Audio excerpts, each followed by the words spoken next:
Hello বন্ধুরা, সবাই কেমন আছো? আশা করি সবাই খুব ভালো আছো।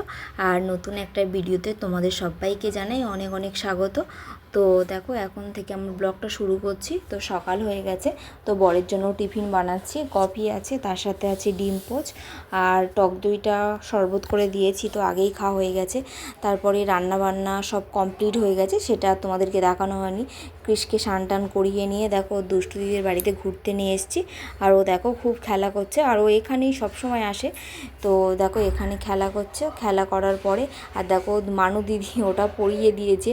আর ও আমাদের দেখো সবাইকে কেমন ভয় দেখাচ্ছে। ও ভাবছে যে ওকে দেখে আমরা সবাই খুব ভয় পাচ্ছি। দেখো ও কেমন দুষ্টুমি করছে।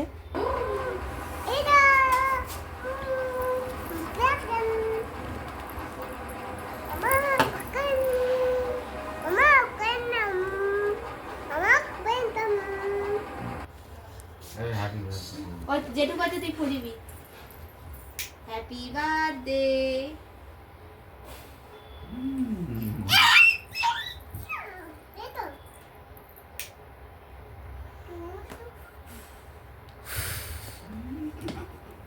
এবার এটা গরম হয়ে গেছে দেখি। তারপরে দেখো ও দুষ্টু দিদির বাড়ি থেকে এসে তারপরে কিন্তু সন্ধ্যা হয়ে গেছিলো, ওর জেঠুদের বাড়িতে গেছিলো, রিয়া দিদিদের বাড়িতে। তো দেখছিলে তো কেমন হ্যাপি বার্থডে না থাকলেও কীভাবে হ্যাপি বার্থডে করা যায়।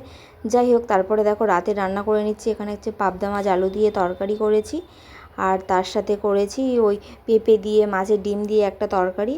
আর এখানে অনেক ড্রাই ফ্রুটস ভিজিয়ে রেখেছি ওদের খাওয়ারই জন্য। আর তারপরে দেখো সন্ধ্যাবেলা ওর পাপা একটুখানি আসার পথে টিফিন নিয়ে এসছে। তো টিফিনে আছে দেখো, টিফিন মানে আসার পথে এমনিই একটু নিয়ে এসছে। তো এটা পাপড়ি চাট। তো খাওয়া দাওয়ার পরে একটা আনবক্সিং ভিডিও তোমাদের সাথে শেয়ার করছি। দেখো কি নিয়ে এসছে। তো জিনিসটা ঠিকঠাক আসেনি, যাই হোক ভুলভাল এসছে।